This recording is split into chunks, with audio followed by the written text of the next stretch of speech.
10-Minute Murder contains depictions of actual crimes. What you are about to hear is real and violent in nature. Discretion is advised. This is 10-Minute Murder.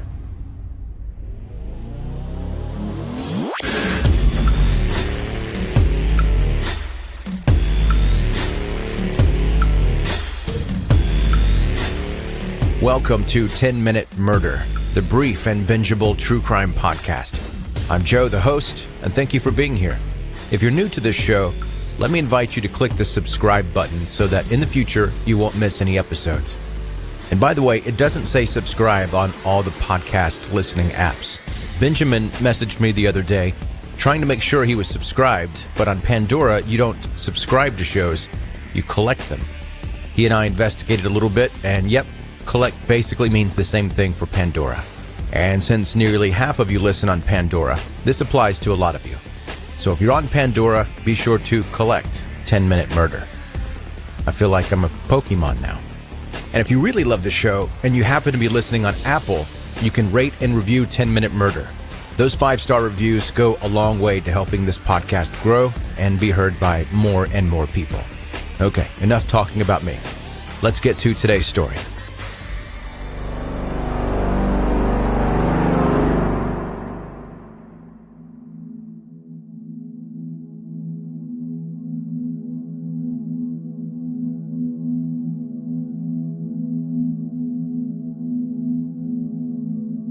In 2012, Alicia Bromfield was a 21-year-old college student working hard toward degrees in forensic psychology and criminal justice.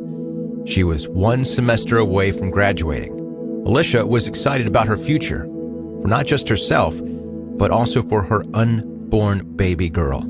She was 6 months pregnant. The father, a guy she met at college, didn't want to be a part of the baby's life, and Alicia was okay with that. Her parents were very supportive and told her they'd help her all she needed. They just wanted her to focus on graduating and being happy. On top of school, Alicia had a job, the same job she held since she was 16 years old. She worked in the garden center at a Plainfield, Illinois Home Depot.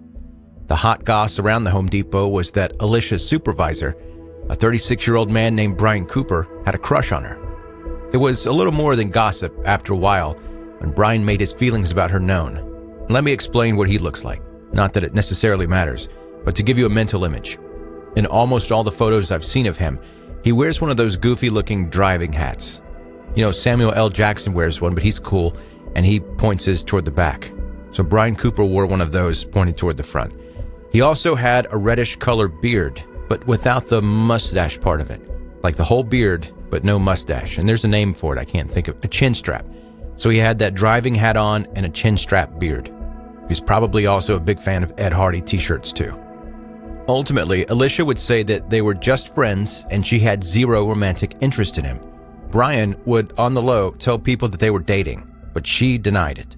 Alicia told her friends and family about it too and said that she tries to be nice about it because she needed to keep her job. He was, after all, her supervisor. It's the same reason that she agreed to attend his sister's wedding hours away in Door County, Wisconsin with him. She had a baby on the way, and her job offered a time off with pay, so she didn't want to do anything to upset the man that could fire her.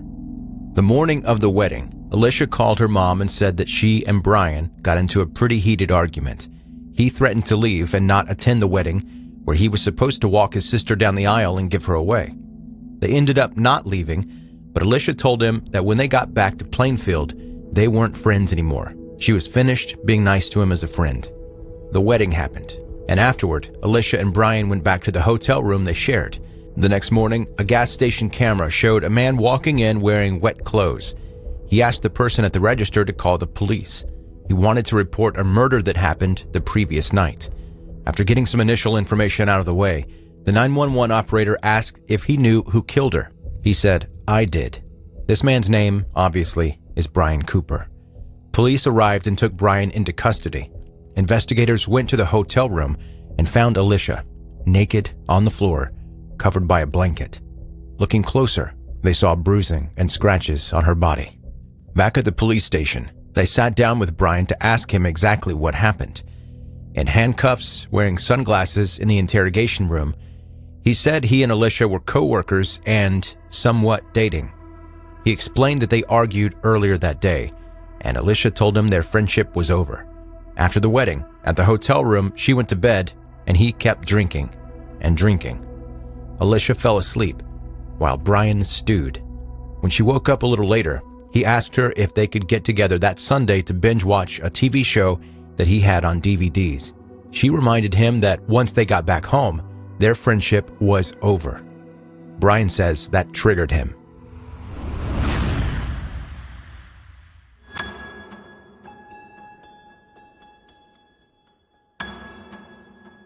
Brian sprang up and jumped on top of Alicia in the bed. He started strangling her with his bare hands. He says she fought back as best she could, and she pled with him, saying not to do this because of her baby. They rolled off the bed onto the floor, where he continued choking her. A few minutes later, Alicia was dead. Unfortunately, Brian Cooper's disgusting assault on Alicia didn't stop there. He told police that after he killed her, he took off all her clothes because he always wanted to know what she looked like, completely naked. He then raped her 6-month pregnant body. After that, Brian tried to kill himself, he says, using a butter knife. That didn't work, so he used a wine bottle corkscrew. Obviously, that didn't work either. He slept in the bathtub that night, and in the morning, before going to the gas station, he went to a nearby park.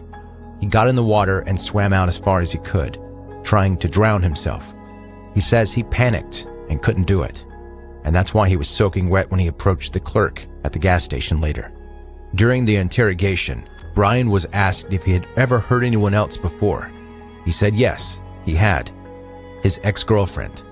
Brian says he was trying to get through to her and she wouldn't listen, so he tied her up and tried to talk sense into her one day. She didn't report him, so he wasn't arrested for that. Brian Cooper was arrested and charged with 2 counts of murder and sexual assault of a corpse. In court, he pled not guilty.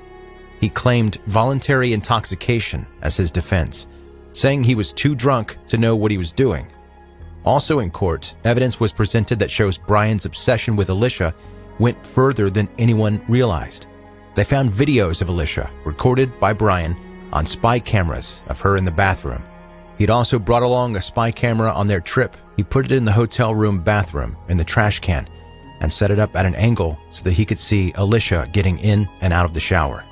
When the case went to the jury to decide Brian Cooper's fate, it was split 10-2, a hung jury. 2 of the jurors believed his voluntary intoxication defense, despite the fact that Brian was clearly sober enough to remember every crisp detail of what he did, and was on video being interrogated by police where he went over it completely. This case jump-started a campaign led by Alicia's mother to change the law that would allow someone to plead not guilty because they were too intoxicated to be held accountable for murder. She was successful in getting that defense banished from law in 32 states, including Wisconsin, where Brian Cooper was about to be retried for the murder of Alicia Bromfield and her unborn baby. But Brian's case was grandfathered in, so he was still able to use that defense. It didn't matter. This time, after 1 hour of deliberation, Brian Cooper was found guilty. He was sentenced to 2 consecutive life terms. That's today's 10-Minute Murder, the brief and bingeable true crime podcast. Thanks for listening today. And before you go, subscribe to the podcast if you haven't already. If you enjoy it, it would be really cool if you left a 5-star review on Apple.